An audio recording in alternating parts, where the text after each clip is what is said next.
Thank you. So we're talking about the subject angel, um, and apparently that's always depends on who you're talking about or who you're asking. Is more or less what I'm trying to say.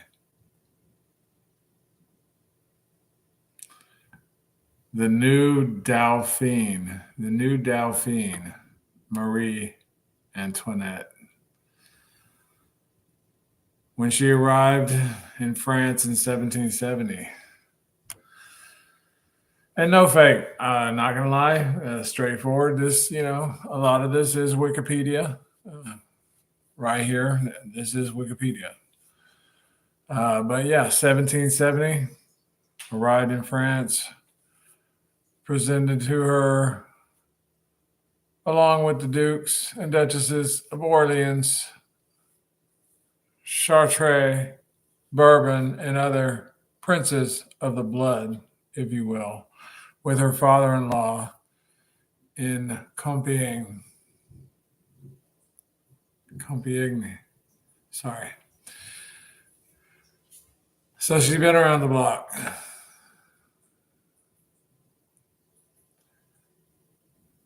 Birth name Maria Teresa Luisa, 8th September 1749. Might forget to say it later. Died 3rd September 1792.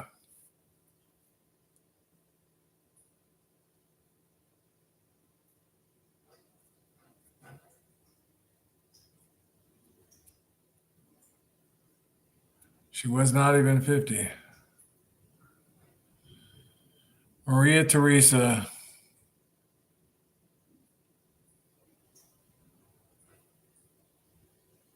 She was Italian noblewoman at birth.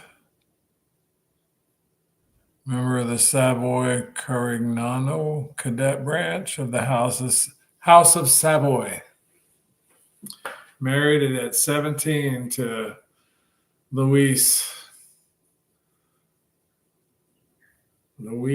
Alejandre de Bourbon Penthievre, Prince de Lamballe. Sorry to people that speak French because that is horrible. And yes, some people around the world say we Americans are ignorant. Apologies in advance. Not going to confirm or deny. The heir to the greatest fortune in France. So basically, she gets married. A year later, the guy dies. She inherits the money. And then she's basically also at the same time buddies with, Marie Antoinette. And then the thing you have to realize is it's kind of like, and whether you're a supporter or not a supporter, but yeah, what side of the revolution are you on for this French Revolution? Apparently there was three really close together. What was it, like two were successful, one was not successful. I don't know. It depends on who you talk to. But she's in a position of power.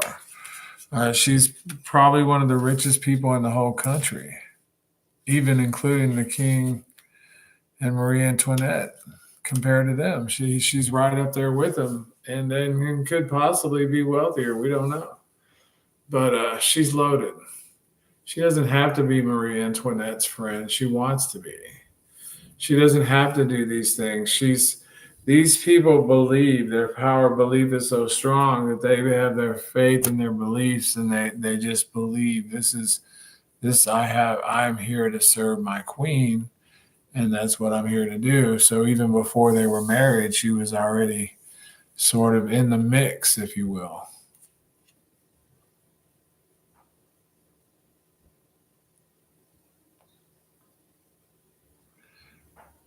She did play a role in royal ceremonies.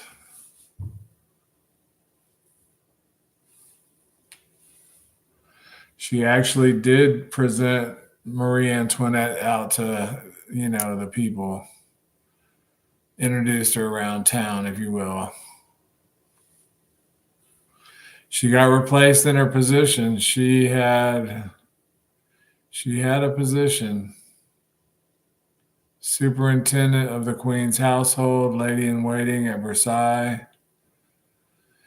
These, as they say, these positions, you think the titles of them they seem so menial, like chambermaid and chamber person and stuff like that. And it seems so rudimentary. But in fact, they were in the inner circle of these people. They were being in that inner circle and being as close to them as they were. That's how influence was wielded. That's how things happened. And it all came through the monarchy.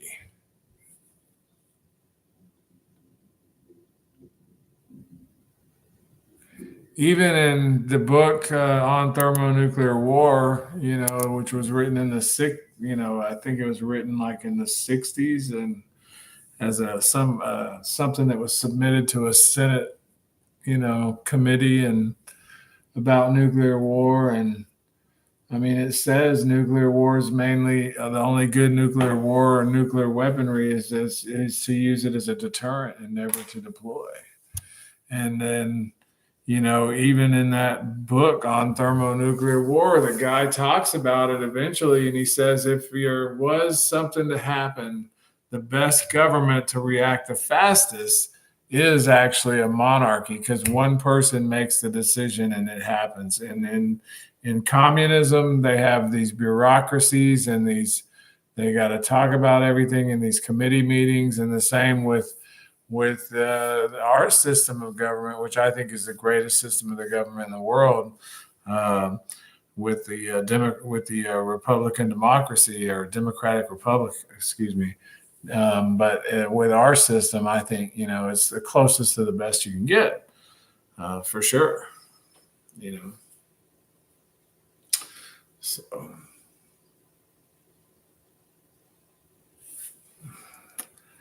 She got pulled off her post.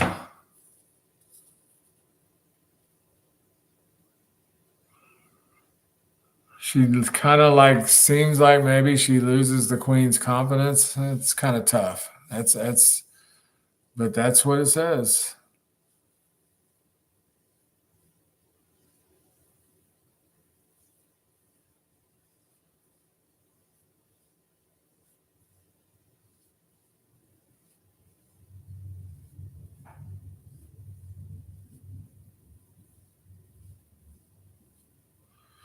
By 1780, she was hardly ever even seen in court.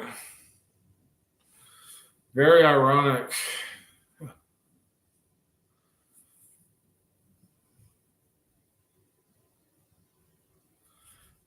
First mark of kindness is the Queen came to visit at her father's death.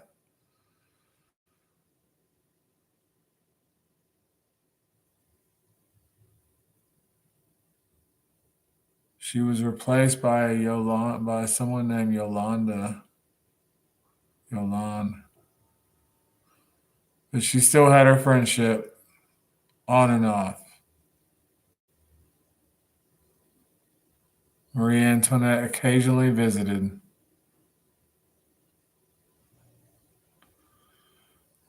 Occasionally visited and reportedly appreciated her serenity and loyalty in between the entertainments offered to her by Yolande, once commenting, "She's the only woman I know who never bears a grudge. Neither hatred nor jealousy is to be found in her." Huh. That's huge. She's the only woman I know who never bears a grudge. Neither hatred nor jealousy is to be found in her.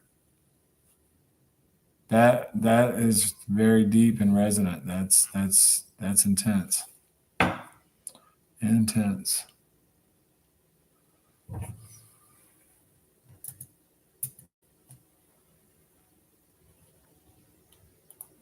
Man, that is something. Well,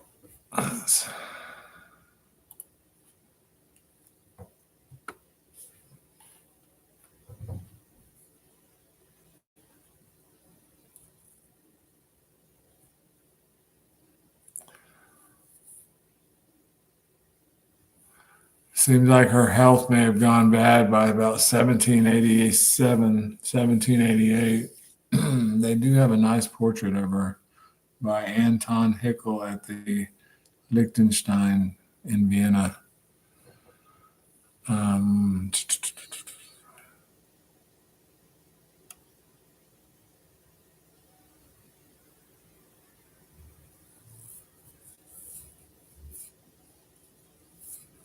yeah, in 1787, she was advised by doctors to take the English waters in Bath to cure her health. I don't know. Like, I'm not sure how good those waters were at that time. I just don't know. I guess it's, I feel like it's before the Industrial Revolution of the 1800s, but it's so close to that time period that you already have a lot of people in those cities. Maybe bathing in that water wasn't that good advice.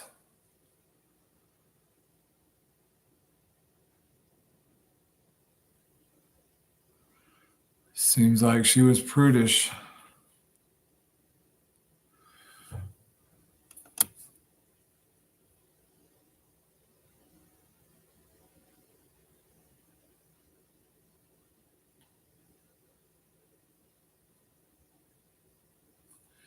In popular anti monarchist propaganda at the time, she was regularly portrayed in, I would say, well, we could say pornographic pamphlets showing her as the queen's lover to undermine the public image of the monarchy. So, sounds like that was some interesting political propaganda that was being put out.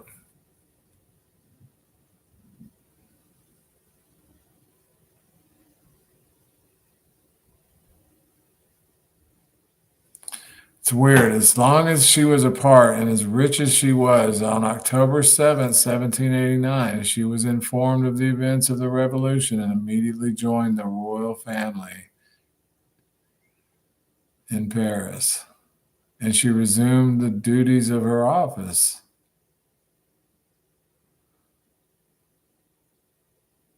She shared apartment with Madame Elizabeth while they shared apartments next to each other.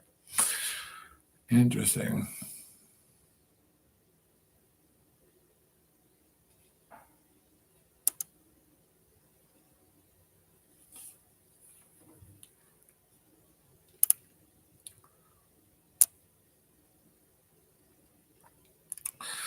Looks like everybody's bailed out. A duchess is split from France, and most other from the Queen's intimate circle have all bailed out. Marie Antoinette warned Marie Therese that she would now, in her visible role, attract much of the anger among the public towards the favorites of the Queen, and that libels circulating openly in Paris would expose her to slander.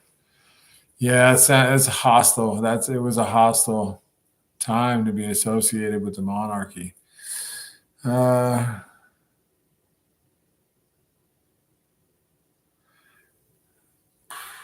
wow.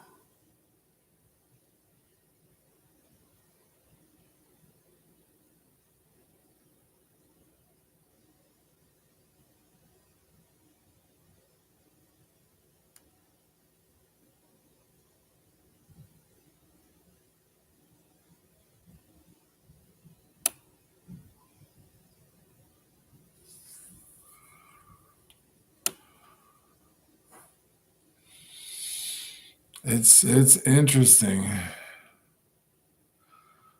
Apparently,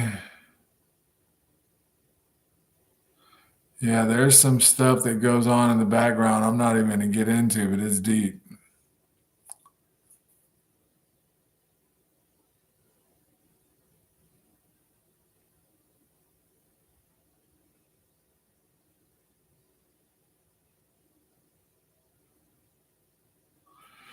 In this demonstration of 20th of June, 1792, Marie Therese was present in the company of the Queen when a mob broke into the palace. Holy cow.